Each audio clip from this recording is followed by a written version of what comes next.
Hello guys. Today I am going to discuss about how China reduced PM means particulate matter 2.5 to less than 30% of initial data.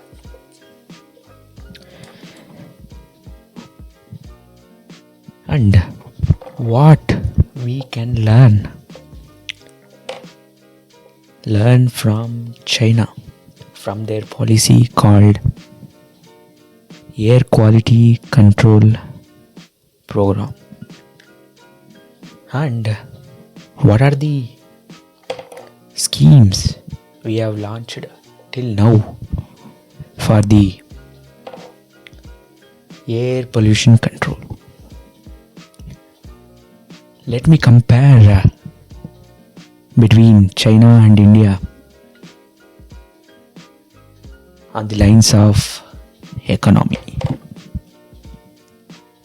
In 2013, China had GDP per capita in nominal terms of about 2.5k dollar. Now India also has this much per capita income in nominal terms. And also with respect to multi-dimensional poverty, they had about 20% in 2013, and today we have, according to Niti Aayog, 11%. So we are in the similar lines compared to China in 2013 and 2026 of India. Now let me go through the various sectors which have contributed for this PM 2.5. Basically, PM 2.5 is produced through both primary and secondary sources.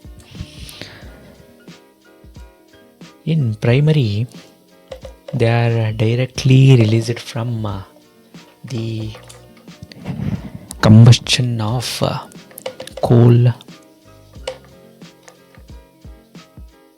iron, etc.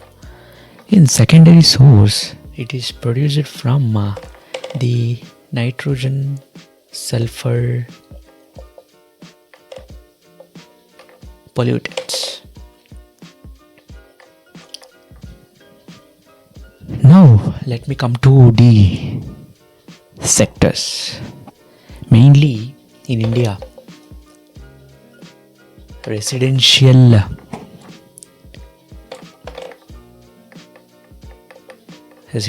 contributes for largest PM 2.5 pollution. And then in the second place we have industry, third place we have agriculture. We produce in an average of about 40 microgram per meter cube of PM 2.5 per year.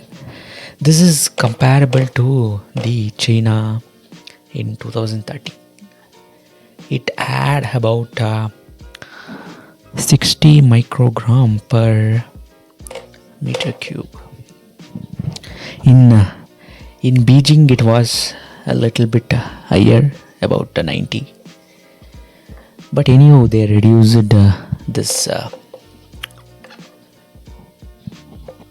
pollution.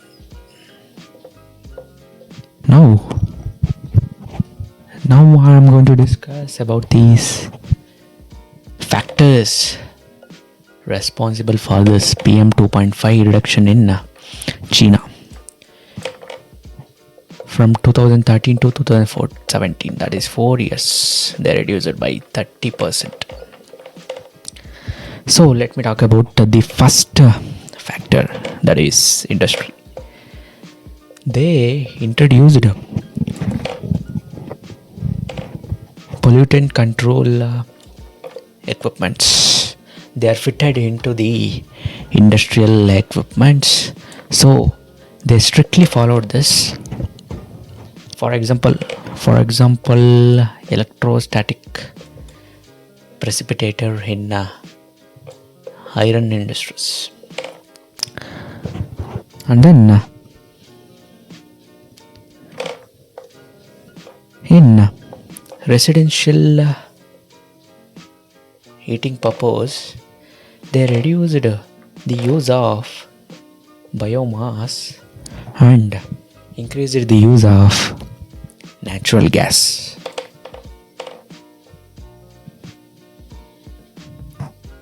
And then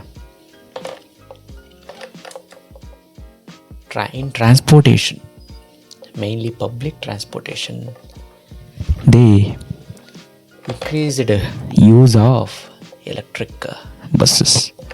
For example, in Shenzhen, this city is famous for electronics industry. This had a population of about 1.1 crores, similar to the Bengaluru population. They converted every bus of about 16,000 into electric buses. So they reduced vehicular emission, mainly PM 2.5.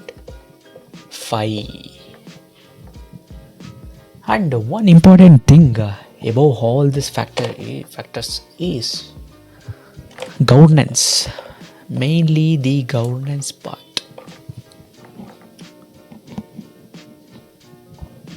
The government officials, permanent executives like bureaucracy, and then elected representatives, mayors, governors, etc. They followed this transparent sharing of public data about this air quality metrics. And then they had prepared city to city city to region wise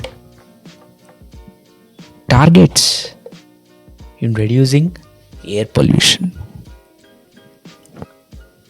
And their promotions and incentives depends on this performance, like private sector. Then I want to compare this with India, what they have done till now with respect to the electric buses. Mainly they launched PM e-bus Seva. This is only for about 169 cities and 10,000 buses in PPP model. This has to be reached to every region. And then in residential houses, we have been providing the LPG in subsidized manner, that is Pahal Yojana plus Ujjwala Yojana. This is commendable, but this subsidy is not reached to everyone, every region. So then we also have Saubhagya Yojana. This is electricity.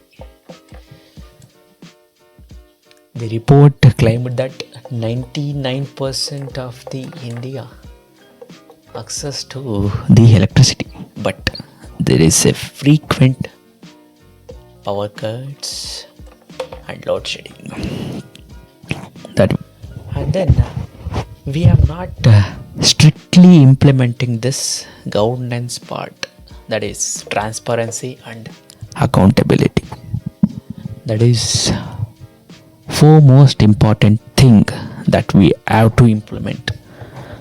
Another important thing is government has launched GRAP in 2019.